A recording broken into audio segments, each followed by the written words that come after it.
Well, hello, everyone, and welcome to the Arizona Rural Schools Superintendent's Roundtable of webinars. ARSA is dedicated to supporting you in your rural work at your schools. And I want to also highlight the newly launched NAU Rural Resource Center, which is a one-stop shop for rural leaders that provides a variety of material for you to use in your day-to-day operations to lead your rural school communities. And you can find us at naurrc.org. My name is Melissa Sadorf, and I'm the superintendent of the Stanfield Elementary School District located in Pinal County, and I currently serve as your ARSA president on the executive board. Thank you very much for joining me for this slightly different version of the roundtable. And given that it's the end of the school year and things are really busy for everyone, we wanted to ensure that you had the information that we're going to be sharing today because it is time sensitive. My guest today is Carmen Irving, the Vice President of the PAX Institute, and we'll be discussing some of the PAX initiatives and work that they're doing here in Arizona. We'll be doing a deep dive into the PAX Good Behavior Game, as well as some grant-funded opportunities that are available to you as rural leaders. So before we get into the initiative, I'd like to introduce Carmen and have her give you a little bit of information about her involvement with the PAX initiatives. Welcome, Carmen.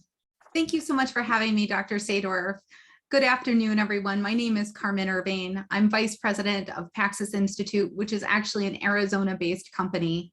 We are very fortunate to have the support from the Arizona Department of Education to be able to offer fully funded training opportunities to all of our educators throughout the state of Arizona. For some of you, this may sound familiar. We were here about this time last year, also sharing some grant-funded opportunities made possible through Access.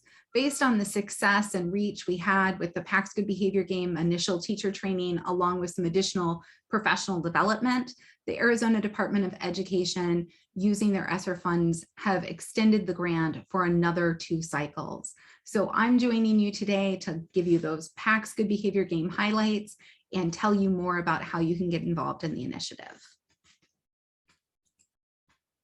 So let's talk first about what we mean by the school-based PAX initiative supported through the Arizona Department of Education. PAX Institute, home of the PAX Good Behavior Game, along with PAX Tools, has a variety of trainings and professional development opportunities for both our school-based professionals and community-based professionals. Through the funding made from the Elementary and Secondary School Emergency Relief Fund, or those ESSER funds, the Department of Education has offered the initial PAX Good Behavior Game initial teacher training, as well as 2 additional professional development opportunities once teachers are trained in the initial training. That's the PAX Partner, or that coaching model, and the PAX Next Step. So once you've been initially trained, any of those questions and sort of the troubleshooting that comes with ongoing implementation is provided through that PAX Next Steps training. On the far left of the screen, you'll see those PAX learning communities for both teachers and then the partners and stakeholders. It was important on the front end of this that we had a sustainable model, that as we do the sweep across the state of ensure that educators have access to these evidence-based and trauma-informed strategies, that we have a sustainable model for educators to work with other educators, to work with their coaches across the state to make sure that they have a long-term partner for fidelity implementation. Oh, it went on without me. Let's talk a little bit about what the teachers of Arizona are saying. So I shared with you that I'm coming today really talking about the Arizona Department of Education initiative, but this is on the heels of the last 2 years being funded through Access. And so we're now in our 3rd year of working with educators in Arizona using the PAX Good Behavior Game. So 92% of our Arizona PAX teachers are saying that PAX took away no instructional time, and most of them are saying that PAX actually increased instructional time. 98% of our Arizona teachers are saying that PAX naturally integrates well with the other programs or curricula that they're using in their classrooms. And 94% of them say that PAX have improved their students' focus, organization, and confidence. So I've mentioned a couple of times that initiative. So I want to look a little bit at the data that came before we started with the Arizona Department of Education. So it was really based on the success of the initial initiative and working with our Arizona educators that gave the momentum or the trajectory to move it forward again with the Department of Education. So from 2019 to 2021, we trained more than 1,900 Arizona educators in the PAX Good Behavior Game. That's that initial teacher training. There were more than 100 PAX partners trained to support PAX Good Behavior Game in fidelity implementation. At the community level, there were more than 316 PAX Tools educators that were certified to present the same evidence-based strategies at the community level, serving our parents and caregivers. And just since April of 21, there were 577 youth serving professionals certified to integrate and implement those PAX Tools strategies in professional work with children in community settings. Not entirely, but the grand majority of that 577 come from the behavioral health world. So really building that systems of care model in our communities to make sure that regardless of where we're interfacing with our youth, we're wrapping them in those evidence-based trauma-informed strategies. So many of you have heard PAX. I want to really start and make sure that we're all on the same playing field. What are we talking about when we say PAX? So PAX Good Behavior Game utilizes those evidence-based kernels to teach self-regulation and positive behaviors. When we talk about PAX Good Behavior Game, we're approaching behavior as a skill the way we would approach reading or math. Our teachers who are trained in PAX Good Behavior Game then implement those evidence-based strategies to then provide the evidence-based good PAX Good Behavior Game through their typical classroom procedure. And I'm going to speak more to that, but I want to make it very clear, this is not a curriculum that you're going to pull off the shelf on any given Tuesday. This is a set of standard operating procedures that you're going to integrate into your typical day, your typical teaching every day, all day long. When we're talking about PAX Good Behavior Game, what we're really talking about is intentionally scaffolding that nurturing environment. And when we have that nurturing environment in place and pair it with those evidence-based strategies, the data shows us that we increase academic performance, we improve behavioral outcomes, improve those lifetime outcomes.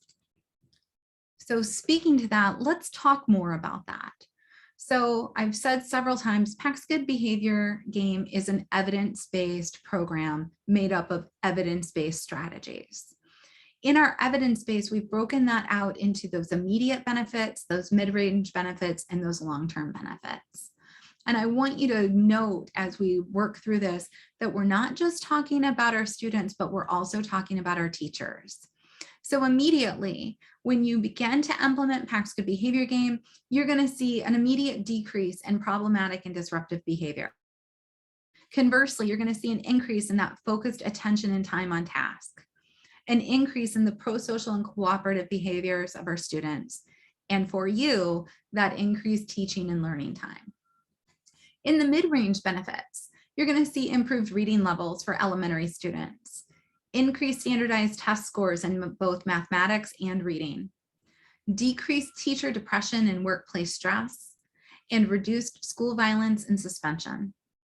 Those long-term benefits, and by long-term, I mean as our elementary students are approaching early adulthood, we see an increase in high school graduation and college entrance. We see a reduction in the risk of mental, emotional, and behavioral disorders, a decrease in opioid and other drug misuse, and a decrease in suicide. When we start talking to educators, especially understanding sort of the climate of the last couple of school years, educators tend to lean in and are excited about those short-term, those midterm, and those long-term benefits. But there is resistance or fear, concern about, I can't possibly do one more thing. And so I want to speak to that. When we talk about PAX Good Behavior Game, we're talking about a set of strategies that just naturally support and improve many of the initiatives we're already using, including PBIS, SEL, trauma-informed classrooms, and MTSS. Said another way, PAX is not something extra that we're asking our teachers to do. It becomes the natural way that we operationalize these initiatives. It's a way to do what we're already doing. Many of us are already doing SEL. PAX becomes the way we operationalize that. We're already implementing trauma-informed classrooms. Many of us have been through those trauma trainings and are left with a, now what do I do? The PAX Good Behavior Game becomes the way that we bring those frameworks to life. I want to share with you. You know, we had done a lot of work with trauma-informed practices and being in trauma-based research and everything. And so everyone learns about these ACEs and they learn what trauma is and why we have trauma. And we did the whole, you know, foot on the accelerator and backing off on the brake and, you know, all of that. But PAX is what brings it all together and gives them the tools to make it happen. It's the action piece that we were looking for. So you just heard from Sarah Androkopoulos. Sarah is the principal at Davidson Elementary here in Arizona. And autoplay got her to you before I was able to introduce her to you. But I wanted to share that with you in more of a way to say, this is what one of our local administrators was able to recognize as a benefit of bringing PAX Good Behavior Game into the classroom as they're weaving it into some other initiatives. So let's briefly talk about how this works. So when an educator comes to a PAX Good Behavior Game training, they're going to spend 6 hours in training. So it's typically a 7-hour day and we have 6 content hours. And they're going to start at the beginning, really the why. What is the science? What is the rationale? What are those key foundations that serve as the building block? Then throughout the day, you'll learn 10 individual evidence-based trauma-informed strategies or kernels. And then pulling all of those kernels together, we then learn the PAX Good Behavior Game. Once the teacher is trained, so at the conclusion of the day, they're able to take those strategies back and begin using them in the classroom the very next day, or in many cases, as folks are training this summer, they'll be ready to go as school kicks off next school year. The idea is that once you get into your classroom, you're going to roll those strategies out in your classroom just the way you learned them in your training.